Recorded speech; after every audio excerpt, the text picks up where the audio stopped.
Some of you may remember this morning that I said that the reason I'm passionate about NFTs is because we can use NFTs to create identity. And some of you have seen the speaker cards and the CRM that we've created so we can all meet each other through NFTs. Who is it at the 9 o'clock session this morning? One, my wife. Thank you. Anyway, I said that I love crispy bacon. Who likes crispy bacon? Yes.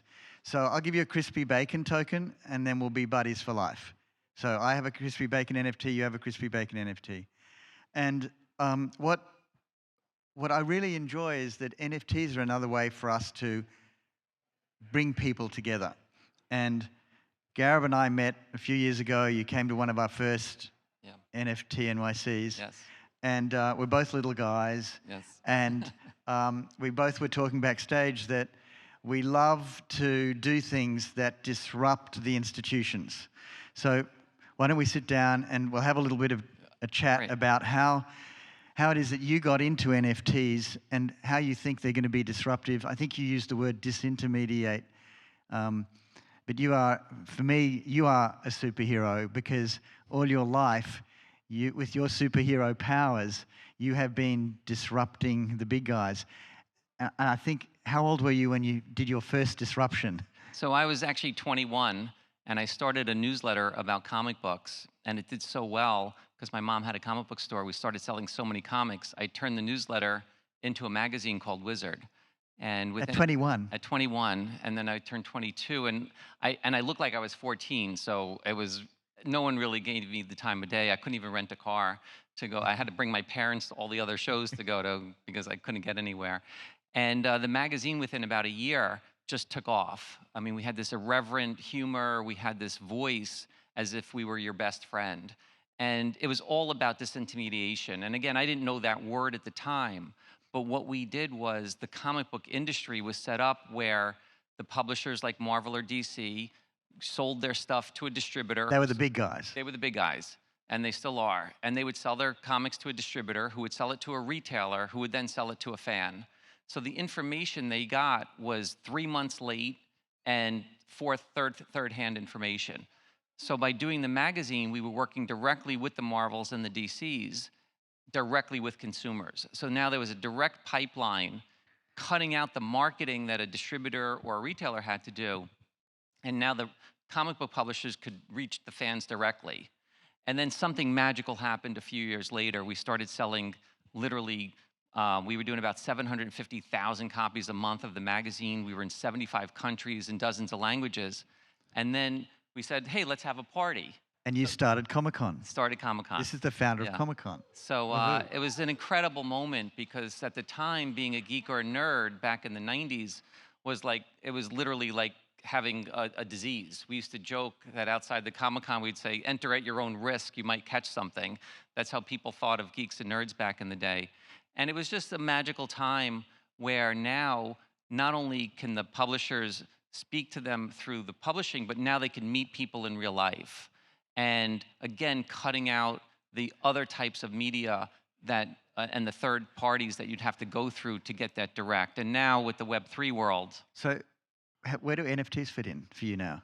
So to me, I love the Web3 world because it gives people a chance to own in a way that they've never been able to do. So my entire life, Marvel, DC, Star Wars, you take all the biggest brands, and they would always tell their fans, watch our films, buy our video game, play our video games, buy our toys. But the minute you try to do something with their characters, you get the cease and desist letter. And so you didn't get access? You didn't get access, and there was only so far they would let you go with their characters and their IP. And that's where the NFT... So they're like the warlords of the content. Yes. And you think NFTs will disintermediate, disrupt these warlords. Tell us how that's possible. Absolutely. You're starting to see a lot of that with Bored Apes, is always the best example. But they've almost become their own warlord.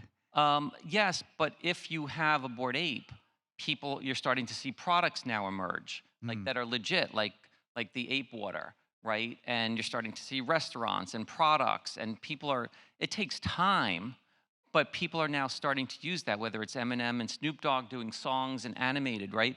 So you're starting to see that they're creating value beyond scarcity, right? So when NFTs came out, the only value attributed to an NFT was, is it rare? And what number is it, right? And now people are ascribing a value to it that goes beyond rarity, and it's what you could do with it. And It's now as utility. people build out these NFTs and their franchises, people can create value for themselves in those worlds. But Gareb, you said something that really moved me earlier. You said that you think that we can all become superheroes through NFTs.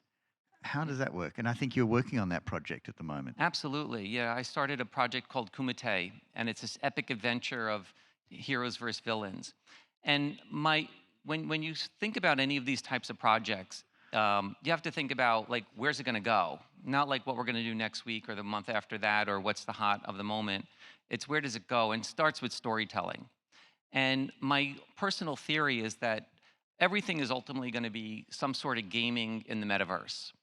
And my entire life, I personally grew up thinking I want to be Spider-Man, right? Because that's all I was born in Queens. I'm physically the same size, you know, and I love that character. Wait a minute. Let's ask the audience. Oh. Does anyone think that Gareb could be Spider-Man? Well, you don't know. Yay! Yeah. With the mask on, you would never Gareb, know. we're blessing you. Yes, thank you. You're Spider-Man. With the mask on, you would never know. And I was very close with Stan Lee. He was like a godfather to me. And that's what he would always say is that anybody could feel like Spider-Man when they have the mask on. And it didn't matter who you were, what color, race, religion, it didn't matter. You could be that character. But in the metaverse, I don't want to be Spider-Man. I want to be the epic hero version of myself. And if I want to have my own kind of mask and my own kind of armor and my own cape and my own boots and my own utility, I want to create that. And that's where it's all going to go, where it's not you being somebody else, but it's you being a version, whether it's an exaggerated version or your alter ego version of yourself. I love that. And that's the project that you're working on. Yeah. And that's the thing is that through NFT ownership, you know, it's very hard to imagine a world, right? For a lot of people, you know, that's why they like to consume a lot of other people's IP because they either don't have access or the resources to create their own. But they still love it because they can get immersed in those worlds. And by doing projects like these NFT projects, we get to world build. So now we have 24 families of heroes and villains, you know, angels and demons, goblins and fairies, ninjas, even steampunks. And now we have a whole world. So now you could be a character in that world through NFTs. And there's a lot of things on the horizon that are going to make that so much more exciting, which is AI. So I can use the NFTs to do the boots and the special packs, and I can become my own superhero. And then you were telling me the AI part, which I had never thought of. You were saying to me last night that AI allows me to become a better writer. Yes. Which is sort of like an unblocking mechanism. So we have this extraordinary combination of content through NFTs and then content through AI helping us write the story. Correct. Yeah, AI is going to be so transformative in so many ways. And I know people are talking about it, but the practical side of it is extraordinary in that, you know, we were working on some tools to give to fans to enable them to build within our world. And when AI came out, it was like a perfect opportunity to kind of reset because what's happening now is like, so our project, we had 1,500 unique owners. And I would tell you 15% of them were very active community people where they would participate in things. And then a fraction of those would then create. And their tools were very limited, so what you got was not as robust of a consumer experience from the fan side of it. But with AI, all of a sudden, you know, I can now write stories about my character. I can give prompts and say, hey, you know, I have a goblin. and we want to, invade the fairy home turf, and my goblin has this power and this power, and it's going to fight against the fairy that has this power and this power. Write a story, and now fans can contribute stories that on their own they wouldn't be able to do, that could be more compelling than they've ever been able to do. And that's on the story side. You start adding the art side of it, like with a Midjourney, where people can start creating their own art. So again, I'm a painter, but it doesn't mean I could draw characters.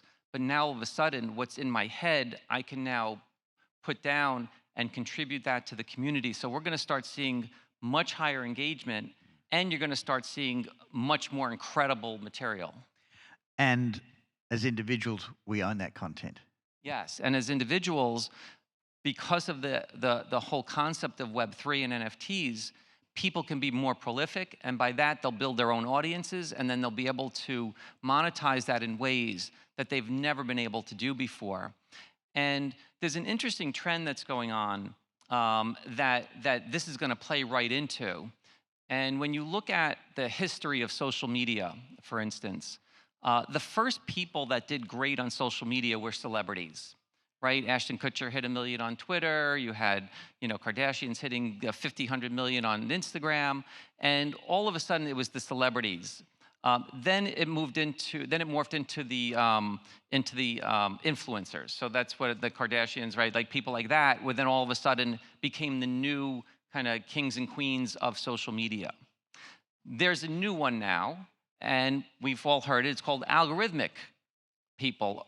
Algorithmic is now controlling, right? So all the stuff that Instagram is feeding you is not the Kardashians doing something. It's some funny video of pets and animals. Well, what you mean is that the algorithm that controls the news feed is what's promoting things, right, rather than the number of followers that someone has. Exactly, yeah. Right. So the TikToks of the world and the Facebooks, they're not sending me videos of celebrities or influencers. They're now sending me stuff that's very funny or interesting based on my interests, right? So I'm a health expert. And that plays to your point. Exactly. That if the algorithm pushes you in your superhero outfit and that wonderful story, then you really are Spider-Man. Yes, and that's where the next phase is going, from algorithmic to now consumer-generated content.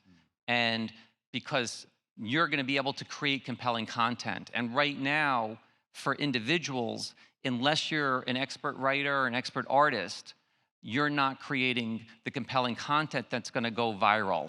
And pretty soon, almost now you can, but it's developing at an exponential rate, that the content that you're going to be able to create is not going to be necessarily algorithmic, but it's going to be like, we can tell a story with characters that you create that could be really funny or compelling, right? So, and right now, again, getting back to the disintermediation, only the studios can get film projects made and distributed in a mass, right? Only Netflix can get TV shows of a high quality to a large audience. But all of a sudden, when you have the capability of creating animated films or shorts or live action ones, but instead of it's you acting, it's robots, and you have robot fighting wars. I mean, all of a sudden now, the fans are gonna have the capability of working at a level that only was accessible by the biggest media players in the world. And that's gonna be the next phase of where this is all going.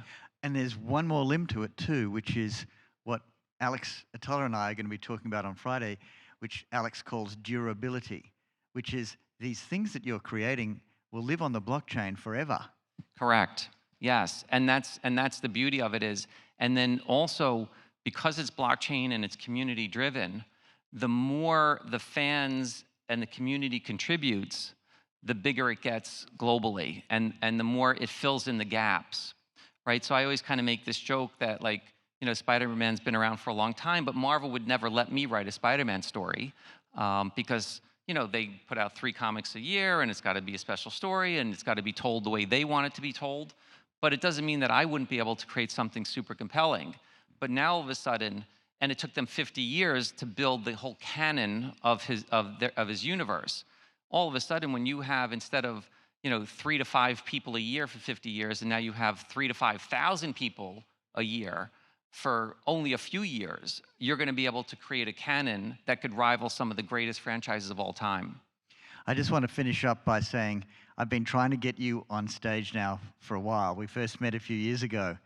And what gives me goosebumps about the privilege that I have in running this event is to be taking someone like you with your amazing insight and your experience and being able to tell our attendees about something that you're about to do.